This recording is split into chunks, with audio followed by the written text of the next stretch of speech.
Hello नमस्कार प्यारे बच्चों, मैं मुकेश एक बार फिर से आपका स्वागत करता हूं अपने यूट्यूब चैनल अम्मी साइंस वर्ल्ड पर। तो यहां पर हम कर रहे हैं क्लास 11th की रसायन विज्ञान। यहां पर हम पढ़ रहे हैं, चैप्टर चल रहा है अपना फर्स्ट। तो आज हम जानकारी अब प्राप्त करने वाले हैं डाल्टन के परमाणु सिद्धांत के बारे में। इससे पहले हमने कुछ विमीय विश्लेषण किया था, उसके कुछ न्यूमेरिकल भी पीछे वाले क्लास में हमने किए थे, कुछ सवाल किए थे, कुछ उदाहरण देखे थे। तो आज हम पढ़ने वाले हैं डाल्टन के परमाणु सिद्धांत के बारे में अच्छे से। तो चलिए शुरू करते हैं आज की इस क्लास को कि डाल्टन का परमाणु सिद्धांत क्या कहता है। देखिए, डाल्टन का परमाणु सिद्धांत कहता है कि द्रव्य सूक्ष्मतम कणों, क्या है जो द्रव्य है, जो हमारा मैटर है, जो हमारा पदार्थ है, या अच्छे से पढ़ चुके हैं हम, सूक्ष्मतम कणों से मिलकर बना होता है। कण मतलब यहाँ पर किसको कह रहा है? परमाणुओं को। परमाणुओं को क्या कहा जा रहा है? कण कहा जा रहा है। जबकि परमाणु अविभाजित होते हैं, जबकि क्या कहता है, जो परमाणु हैं हमें प्राप्त होते हैं वे क्या होते हैं? अविभाजित होते हैं, उनका विभाजन नहीं किया जा सकता है। यही बात कह रहे हैं कि अविभाजित होते हैं। इस प्रकार से छोटे छोटे जो कण हैं उनसे मिलकर के, जैसे हाइड्रोजन की बात करें तो इन कणों से मिलकर बना है। और लेकिन ये जो एक छोटा सा कण है ये क्या अविभाजित है? क्या है? अविभाजित है, इसे विभाजित नहीं किया जा सकता। दूसरी बात क्या कहते हैं? एक ही तत्व के सभी परमाणु समान होते हैं। एक तत्व के सभी परमाणु, इस हाइड्रोजन में जितने भी परमाणु हैं वे सभी क्या है? समान होंगे, इक्वल होंगे। वह इनका परमाणु द्रव्यमान व गुणधर्म भी समान होता है। इनका जो परमाणु द्रव्यमान होगा क्या होगा? परमाणु द्रव्यमान होगा वह, और उसके जो गुणधर्म होंगे, उसकी जो विशेषताएं होगी वह भी क्या होती है? समान होती है। फिर क्या कहते हैं? अलग अलग तत्वों के परमाणु अलग अलग होते हैं। जैसे अलग अलग तत्व लिया, जैसे हाइड्रोजन लिया, हीलियम लिया, लिथियम लिया, तो इन सभी के जो परमाणु हैं, जो नाभिक में जो परमाणु किसे कह सकते हैं यहाँ पर कि इनका निर्माण किससे हो रहा है? परमाणुओं से हो रहा है। तो इन सभी के जो परमाणु हैं वह क्या है? अलग अलग होते हैं। इनका द्रव्यमान भिन्न व गुणधर्म भिन्न होते हैं। इन सभी का, इसके जो गुण परमाणु है, इसका द्रव्यमान व इसका परमाणु है, इसके परमाणु, दोनों के परमाणुओं के द्रव्यमान भिन्न होंगे। इन दोनों के जो गुणधर्म है वह भी क्या होंगे? भिन्न होते हैं। उसके बाद देखिए, एक से अधिक परमाणु मिलकर यौगिक का निर्माण करते हैं। अब देखिए यहाँ पे दो परमाणु ले लिए हमने, ठीक है, तो इन दोनों अगर मिलाएं, ठीक है, तो ये क्या करेंगे? यौगिक का निर्माण करेंगे। लेकिन हाइड्रोजन व हीलियम आपस में नहीं मिलते हैं। इसी प्रकार से हम ले लेते हैं हाइड्रोजन और क्लोरीन। हाइड्रोजन व क्लोरीन मिलकर HCl का निर्माण करते हैं। तो हाइड्रोजन व क्लोरीन दोनों के परमाणुओं ने मिलकर किसका निर्माण कर दिया? एक यौगिक का निर्माण कर दिया। किसका निर्माण कर दिया? एक यौगिक का निर्माण कर दिया। उसके बाद देखिए, परमाणु को न तो उत्पन्न किया जा सकता है, न ही नष्ट किया जा सकता है। तो यहाँ पर क्या कहा था डाल्टन ने कि जो परमाणु है ना तो उसको आप उत्पन्न कर सकते हो, ना ही उसको आप नष्ट कर सकते हो। तो ये तो कि डाल्टन के परमाणु सिद्धांत की कुछ महत्वपूर्ण बातें। अब हम पढ़ते हैं आधुनिक परमाणु सिद्धांत के बारे में। आधुनिक परमाणु सिद्धांत क्या है, यह क्या कहता है? तो आधुनिक परमाणु सिद्धांत है वो डाल्टन के जो परमाणु सिद्धांत है उसके बाद दिया गया आधुनिक समय में धीरे धीरे। तो इसमें क्या क्या जो बातें हैं वह कह गई थी। तो अभी हम पहले डाल्टन के परमाणु सिद्धांत को समझ चुके हैं, इसी की सहायता से हम आधुनिक परमाणु सिद्धांत को समझेंगे। तो देखिए, डाल्टन का परमाणु सिद्धांत क्या कहता है? द्रव्य सूक्ष्मतम कणों से मिलकर बना है, जबकि परमाणु अविभाजित होता है। ये क्या कहता है कि जो परमाणु है हमारे पास, क्या है, जो परमाणु है वह क्या है? अविभाजित है। तो परमाणु में बात करें, जैसे कि कोई परमाणु ले लीजिए, तो जैसे इसके जब धीरे धीरे इसके बारे में और रिसर्च की गई तो यह देखा गया कि जो परमाणु है उसके अंदर भी बहुत से, आप कह सकते हो, इलेक्ट्रॉन, प्रोटॉन, न्यूट्रॉन, ठीक है, तो क्या पाए जाते हैं? इलेक्ट्रॉन, प्रोटॉन और भी बहुत सी छोटे छोटे कण पाए जाते हैं। तो परमाणु के अंदर भी क्या पाए जाते हैं? इलेक्ट्रॉन पाए जाते हैं, न्यूट्रॉन पाए जाते हैं, प्रोटॉन पाए जाते हैं। इन सभी से मिलकर किसका निर्माण होता है? परमाणु का निर्माण होता है। लेकिन जो डाल्टन का आधुनिक सिद्धांत है वह क्या कहता है? परमाणु अविभाजित है। तो इसकी सहायता से हम क्या कह सकते हैं? परमाणु विभाज्य है। क्या है? विभाज्य। विभाज्य का मतलब क्या हुआ? उसे विभाजित किया जा सकता है। क्या किया जा सकता है? विभाजित किया जा सकता है। तो ये क्या हो गया? इनका जो पहला नियम है वह क्या कह सकते हैं? गलत साबित हो गया। क्या हो गया?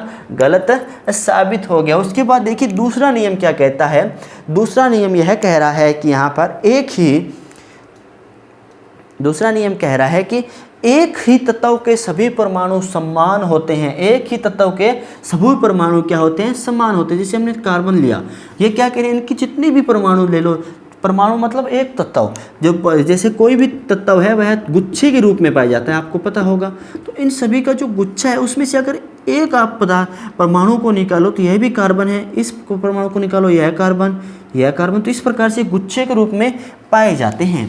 तो इसी प्रकार से देखिए, एक ही तत्व के सभी परमाणु समान होते हैं व इनका परमाणु द्रव्यमान व गुणधर्म भी समान होते हैं। लेकिन आपने यहाँ पर देखा होगा C612 क्या होता है, C612, उसके अलावा भी होता है C613, 6C13, 6C14।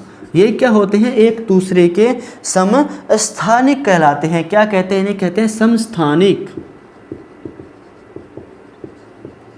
समस्थानिक का मतलब क्या हो गया, इनका जो परमाणुओं का जो परमाणु द्रव्यमान है वह तो अलग अलग है, लेकिन इनका जो हम कह सकते हैं स्थान है वह एक ही होता है। इनका जो नंबर है, परमाणु नंबर कह सकते हैं आप, तो यह क्या होता है, समान होता है। ठीक है, तो देखिए कार्बन तीनों किस स्थान पे रखे गए हैं, 6 नंबर पे रखे गए हैं, लेकिन इनका जो एटॉमिक मास है, परमाणु द्रव्यमान है, वह क्या है, अलग अलग है। इसकी अब बात करते हैं, इन्होंने क्या कहा था, परमाणु होते हैं, इनका परमाणु द्रव्यमान भी समान होता है। तो यहाँ पे हमने देखा परमाणु द्रव्यमान क्या है, अलग अलग हैं। अब हम बात करें गुणधर्म की, जी किसकी बात करें यहाँ पर, गुणधर्म की।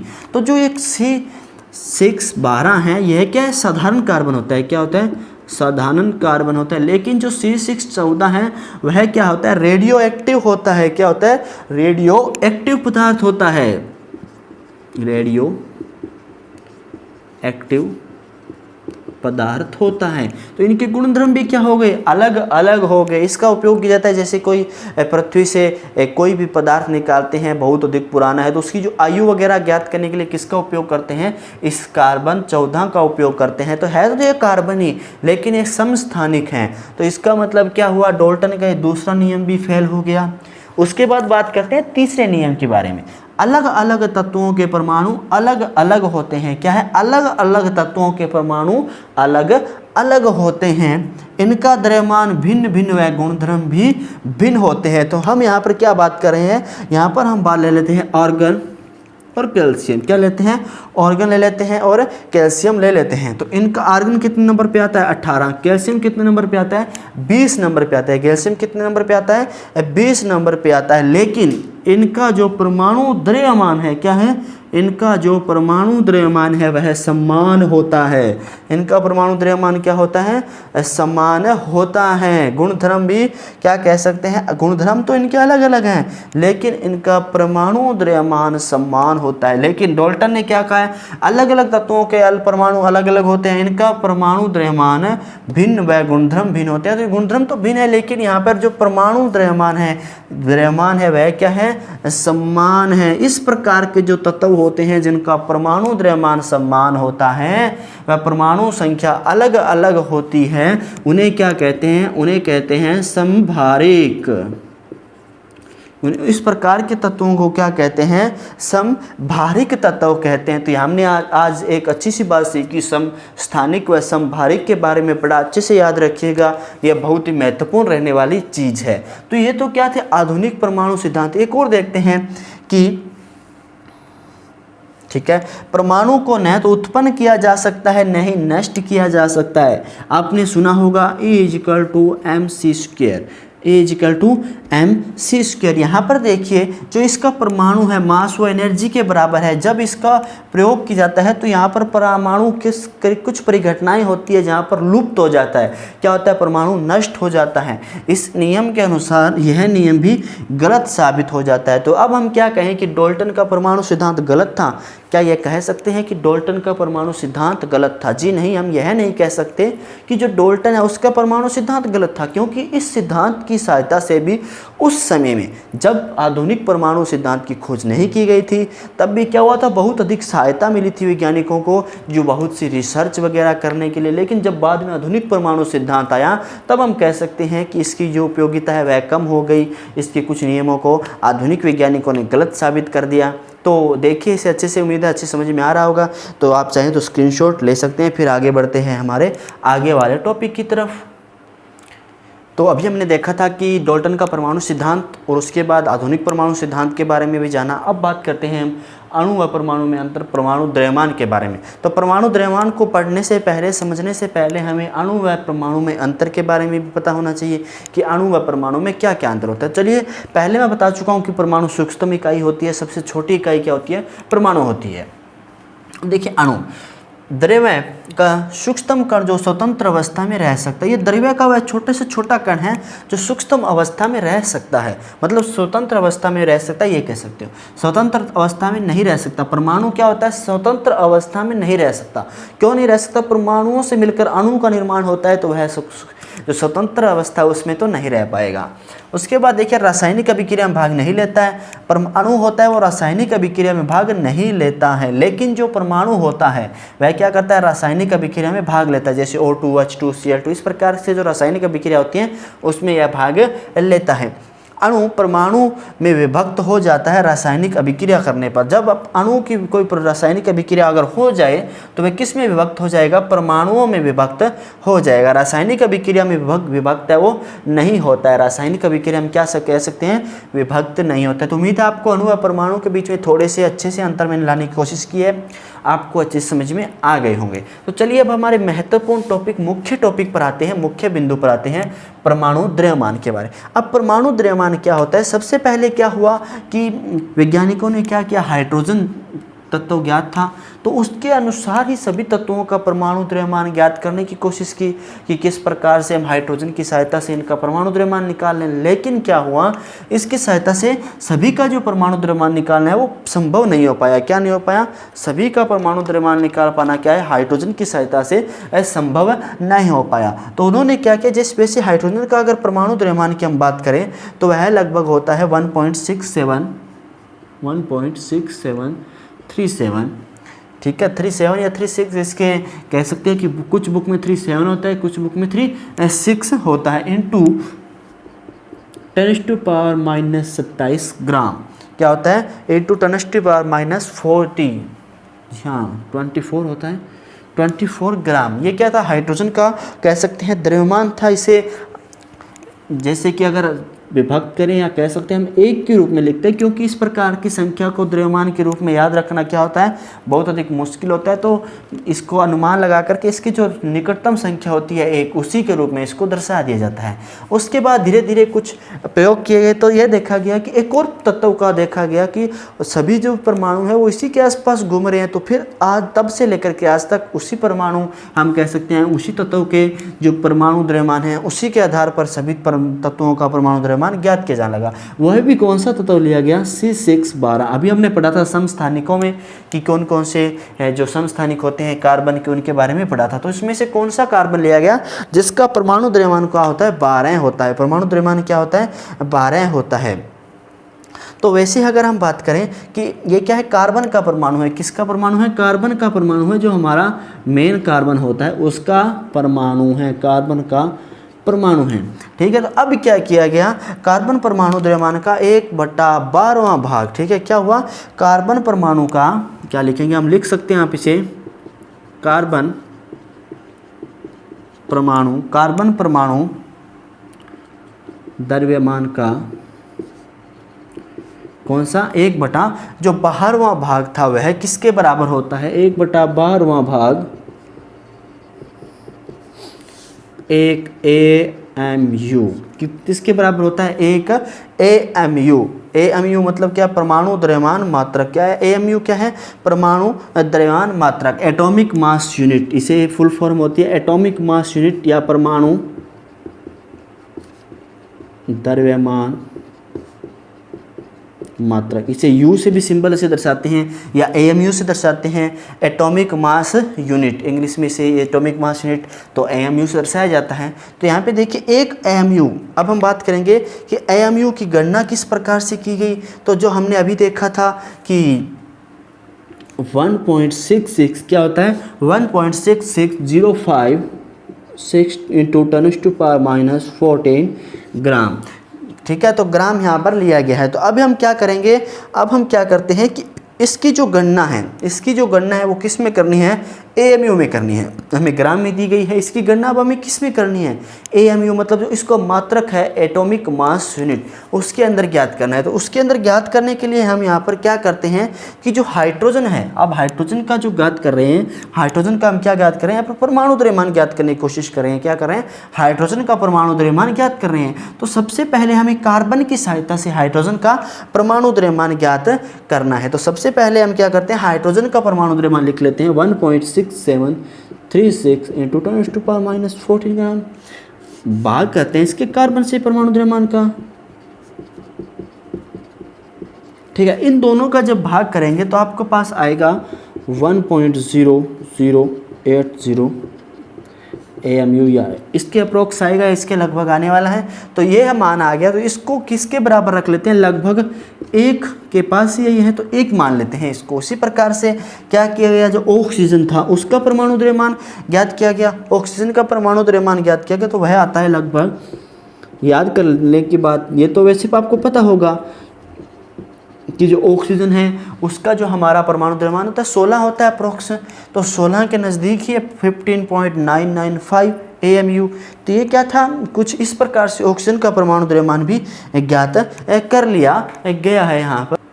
तो उसके बाद आपने अच्छे से परमाणु द्रव्यमान के बारे में सीख लिया। अब हम एक और टॉपिक, हमारा जो छोटा सा टॉपिक दिया गया है NCERT में, औसत परमाणु द्रव्यमान, उसके बारे में जानकारी है वो प्राप्त कर लेते हैं। हमें क्या टॉपिक दिया गया है, औसत परमाणु द्रव्यमान। औसत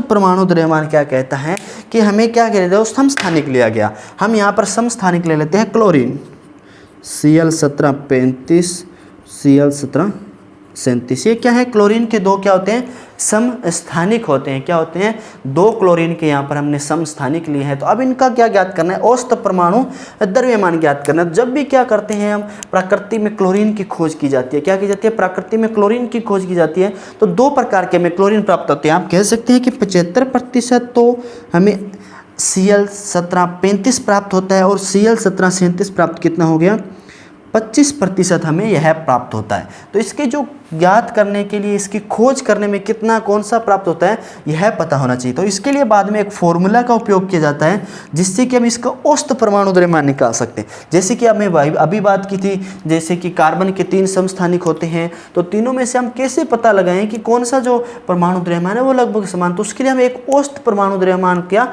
मेथड का उपयोग यहाँ पर करने वाले हैं। तो इसके लिए एक छोटा सा जो फॉर्मूला है उसका यहाँ पर उपयोग किया जाता है। तो इसका उपयोग किया जाता है M1x1, क्या होता है, M1x1 प्लस M2x2 बटा 100, M1x1 प्लस M2x2 बटा में 100। इस फॉर्मूले का हम यहाँ पर उपयोग करने वाले हैं। तो इसके अंदर M1 हमें क्या लेना है, जो हमें दिया गया है। देखिए M1 हमें क्या लेना है, जो पहला हमारा परमाणु द्रव्यमान है वह M1 लेंगे, दूसरा जो परमाणु द्रव्यमान है वह M2 लेंगे, और उसी प्रकार से इनका जो परमाणु क्रमांक है वह क्या लेंगे, X1 लेंगे, और X2 हम यहाँ पर लेने वाले हैं। तो चलिए इसको हल कर लेते हैं जल्दी से कि क्या आना है, परमाणु द्रव्यमान नहीं, सॉरी, जो हम जितनी संख्या में यह प्राप्त किया तो समान हो गया। तो जितनी संख्या में यह प्राप्त होता है वह क्या है, X1 व X2 के रूप में हम यहाँ पर लेने वाले हैं। तो चलिए इसके अंदर जो फॉर्मूला है इसके अंदर मान रख देते हैं। M1 कितना है हमारे पास, 35 गुना कितना आ गया, 75 प्लस 37 गुना 25, बीच में 100। तो इसको हल कर लीजिए जल्दी से, इसको हल करेंगे आप तो आपको लगभग उत्तर है वो प्राप्त होगा 35.5। ये क्या था, औसत परमाणु द्रव्यमान। क्या है, औसत परमाणु द्रव्यमान। इस प्रकार से आप ज्ञात है वह कर सकते हैं। तो जल्दी से चलिए इसका आप चाहे तो नोट कर सकते हैं, चाहे तो इसका स्क्रीनशॉट ले सकते हैं। तो जल्दी से नोट कर लीजिए, स्क्रीनशॉट ले लीजिए, फिर हमारे आगे वाले टॉपिक की तरफ हम बढ़ते हैं। तो अभी हमने पढ़ा है अब हम बात करने वाले हैं आणविक द्रव्यमान की। किसकी बात करेंगे? यहाँ पर आणविक द्रव्यमान की बात करेंगे। औसत परमाणु द्रव्यमान हमने देख लिया है। तो आणविक द्रव्यमान क्या होता है, इसकी छोटी सी डेफिनेशन लिख सकते हैं आप। किसी अणु में उपस्थित सभी परमाणुओं के द्रव्यमान, किसी अणु में उपस्थित सभी परमाणुओं के द्रव्यमान का योग अणु का अणु द्रव्यमान कहलाता है। या आप ये भी कह सकते हो कि यहाँ पर यौगिक का निर्माण हो रहा है, किसी भी यौगिक का निर्माण हो रहा होगा, इस प्रकार की कुछ परिघटना होती है। तो यहाँ पे देखिए किसी अणु में उपस्थित सभी परमाणुओं के द्रव्यमान के योग को उसका अणु द्रव्यमान कहते हैं। तो यहाँ पर हम उदाहरण द्वारा इसको अच्छे से समझेंगे। चाहे तो आप पहले डेफिनेशन लिख सकते हैं, उसके बाद हम आसानी से इसके उदाहरण लेकर के इसको सीखने वाले हैं। तो चलिए शुरू करते हैं। परिभाषा लिख ली होगी आपने, नोट डाउन कर ली होगी। तो हम उदाहरण द्वारा इसको समझते हैं की कोशिश करते हैं, अच्छे समझेंगे। तो चलिए सबसे पहले उदाहरण ले लेते हैं मेथेन का। सबसे पहले किसका उदाहरण लेते हैं? मेथेन का उदाहरण है वो यहाँ पर ले लेते हैं। मेथेन का जो सूत्र होता है वह इस प्रकार से होता है। तो अब देखिए इसका जो एक फॉर्मूला है वह याद रखना है आपको। सबसे पहले आपको क्या करना है, जो पहला जो आपको तत्व दिया गया है उसके जो कितने परमाणु हैं, यहाँ पर कितने परमाणु हैं या कह सकते हो कितने अणु है। तो यहाँ पर एक है तो एक लिख लेना है। उसके बाद गुना का निशान लगाना है। जितने हो यहाँ पर C3 हो, C4 हो, C5 हो, तो यहाँ पर संख्या वही उसी तरह से बढ़ती चली जाएगी। फिर देखिए कार्बन के परमाणु का द्रव्यमान, आपको परमाणु द्रव्यमान याद रहना चाहिए। इसके लिए कार्बन का परमाणु द्रव्यमान, ठीक है, इतना लिख लिया। उसके बाद क्या करना है, फिर से प्लस का निशान लगाना है। अब हाइड्रोजन कितने हैं यहाँ पर हमारे पास? 4 है, तो हाइड्रोजन का 4 लिखना है। फिर गुना करना है हाइड्रोजन का परमाणु द्रव्यमान, हाइड्रोजन का परमाणु द्रव्यमान, ठीक है, लिख लिया। अब इसके अंदर मान रख दीजिए। देखिए 1 गुना कार्बन का परमाणु द्रव्यमान, तो जो कार्बन है 6 नंबर पे आता है, तो अप्रोक्सीमेटली 12 होता है इसका परमाणु द्रव्यमान, प्लस 4 हाइड्रोजन का 1 होता है, ज्ञात कर चुके हैं। तो चलिए इसे हल कर लेते हैं। सबसे पहले गुना को हल कर लीजिए। 12 प्लस 4 कितना हो गया? 12 और 4 कितने होते हैं? 16। तो जो CH4 है हमारा, जो CH4 है उसका जो कह सकते हैं हम कि हमारा आणविक द्रव्यमान है वह कितना होता है? 16 होता है। CH4 का जो आणविक द्रव्यमान है वह 16 होता है। उम्मीद है समझ में आया होगा। चलिए एक और उदाहरण करते हैं, कुछ उदाहरण करके देख लेते हैं। अब हम यहाँ पे ज्ञात करते हैं H2O। H2O का आणविक द्रव्यमान ज्ञात करते हैं। देखिए हाइड्रोजन के पहले कितना लिखा हुआ है? 2, वही फॉर्मूला लिखना है। 2 गुना हाइड्रोजन का परमाणु द्रव्यमान, हाइड्रोजन का परमाणु द्रव्यमान, फिर प्लस ऑक्सीजन कितनी है? 1 गुना ऑक्सीजन का परमाणु द्रव्यमान। देखिए 2 हाइड्रोजन का परमाणु द्रव्यमान 1 होता है, 1 गुना ऑक्सीजन का परमाणु द्रव्यमान कितना होता है? यहाँ पे हमने पहले ही भी ज्ञात कर चुके हैं। ऑक्सीजन का परमाणु द्रव्यमान होता है 16, ठीक है। तो देखिए 2 प्लस 16 एकम 16 कितना आ गया? 18। तो H2O होता है, उसका जो परमाणु द्रव्यमान होता है या आणविक द्रव्यमान कहेंगे आप इसे, H2O का आणविक द्रव्यमान कितना होता है? 18 होता है। बहुत ही आसान है ना, बहुत ही आसान है। इसी तरह से एक थोड़ा सा बड़ा कर लेते हैं, ग्लूकोज ले लेते हैं। क्या लेते हैं? ग्लूकोज, C6H12O6, यही फॉर्मूला होता है ग्लूकोज के लेखा। तो देखिए कार्बन कितने? 6 गुना कार्बन का परमाणु द्रव्यमान, पूरा लिखिएगा आप, प्लस H कितने? 12 गुना हाइड्रोजन का परमाणु द्रव्यमान, ठीक है, प्लस 6 गुना ऑक्सीजन का परमाणु द्रव्यमान।